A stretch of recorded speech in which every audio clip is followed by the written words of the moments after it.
नेपालमा सहकारी यो शब्द सुन्न साथ आजकल कस्तो सोच आउँछ?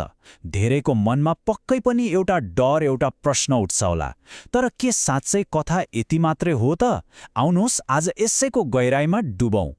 जता हेऱ्यो त्यतै, चाहे थियो पत्रिका होस् वा सोसल मिडिया, सहकारीबारे राम्रोभन्दा बढी नराम्रै खबर सुन्न पाइन्छ, होइन त? पैसा डुब्यो, व्यवस्थापनले झेल गर्यो, यस्ता समाचारले त मनमा एउटा चिन्ता र अविश्वास पैदा गर्नु स्वाभाविकै हो। तर यति धेरै नकारात्मक कुराहरूको बीचमा एउटा एकदमै अचम्म लाग्दो तथ्य पनि छ।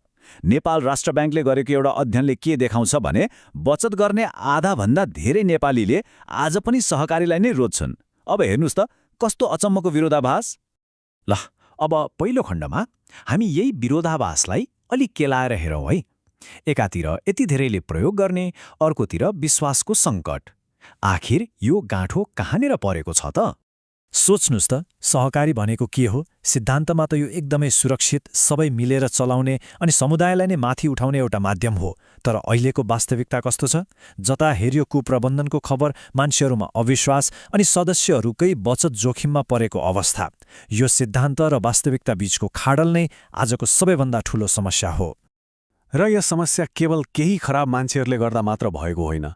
समस्याको जरो त अझै गहिरो छ।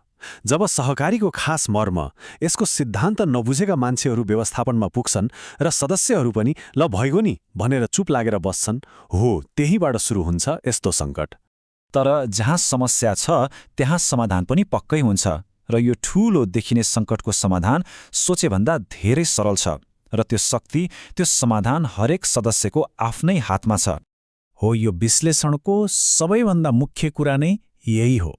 सहकारीलाई सफल बनाउने सबैभन्दा ठूलो शक्ति भनेको सदस्यहरूले गर्ने त्यही नियमित मासिक वा दैनिक बचत हो।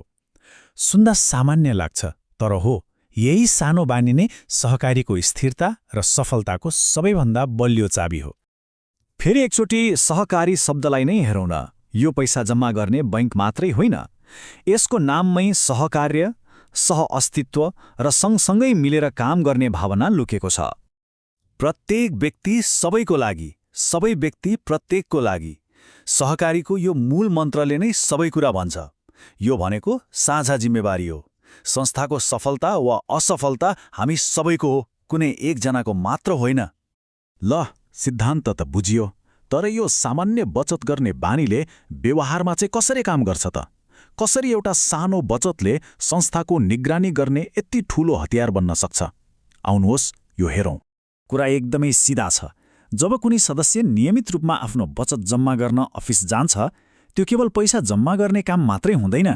त्यो उपस्थिति भनेको संस्थाको हालखबर बुझ्ने एउटा मौका हो, मनमा लागेका कुरा सोध्ने अवसर हो, र व्यवस्थापनलाई हामीले हेरिरहेका छौँ है भनेर एउटा अदृश्य दबाब दिने माध्यम पनि हो। जस्तै अफिस जाँदा यसो सोध्न सकिन्छ, खै हाम्रो सहकारीको अहिलेको आर्थिक अवस्था कस्तो छ? वा सञ्चालक समितिको बैठक नियमित बसिरहेको छ कि छैन? यस्ता सामान्य देखिने प्रश्नहरूले ठूलो अर्थ राख्छन्। सदस्यहरूको यही चासोले नै व्यवस्थापनलाई सधैँ चनाको र जवाफदेही बनाइराख्छ। भनेपछि सबैभन्दा महत्त्वपूर्ण कुरा के रहेछ त? सदस्यको भौतिक उपस्थिति हो। यही उपस्थिति नै संस्थालाई नियम, कानुन र आफ्नो बाटोबाट बाहिर जान नदिने सबैभन्दा ठूलो हतियार हो।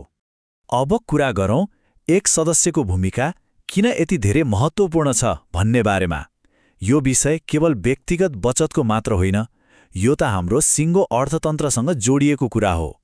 यो तथ्याङ्क हेर्नुहोस् त, यसले सहकारीको पहुँच कति ठूलो छ भनेर स्पष्ट देखाउँछ। 56% भन्दा बढी बचतकर्ताले सहकारी प्रयोग गर्छन् भनेपछि सोच्नुहोस् त, यो क्षेत्रमा आउने सानोतिनो हलचलले पनि लाखौं परिवारलाई प्रत्यक्ष असर पार्छ।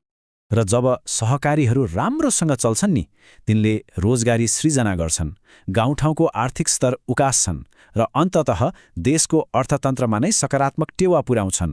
जसरी बचत गर्न महत्त्वपूर्ण छ, त्यसै गरी लिएको ऋण समयमा तिर्नु पनि उत्तिकै जरुरी छ। यो केवल व्यक्तिगत दायित्वको कुरा मात्रै होइन। कसैले ऋण तिरेन भने त्यसको सिधा असर संस्थाको नाफामा पर्छ र त्यसको अन्तिम मारमा पर्ने भनेको अरू सबै इमान्दार बचतकर्ता सदस्यहरू नै हुन्। ल, अब अन्त्यमा यो सङ्कटको समाधान के हो त भनेर एक आदर्श सदस्यको जिम्मेवारीहरूलाई सरर हेरौँ। एक असल सदस्यको भूमिका के हुन् त? पहिलो, बचत र ऋण तिर्न आफै अफिस जाने। दोस्रो, लिएको ऋण समयमा तिर्ने। तेस्रो, आफ्नो संस्थामा के भइरहेको छ भनेर जानकारी राख्ने। र चौथो, साधारण सभा जस्ता कार्यक्रमहरूमा सक्रिय भएर भाग लिने। सुन्दा सामान्य लाग्ने यी बानीहरू नै बलियो सहकारीको जग हुन्। त्यसैले सहकारीलाई सुधार्ने जिम्मा व्यवस्थापनको मात्र होइन, बरु यसका हरेक सदस्यको काँधमा छ। सदस्यहरू सक्रिय नभई, मेहनत नगरी कुनै पनि सहकारी सफल हुनै सक्दैन। त्यसैले आजको यो चर्चालाई यही एउटा प्रश्नमा आएर बिट मारौँ। आफ्नो सहकारीलाई सफल र सुरक्षित बनाउन आजैबाट के गर्न सकिन्छ? आउनुहोस् यसबारे सोचौँ र एउटा सानो भए पनि सकारात्मक कदम चालौँ।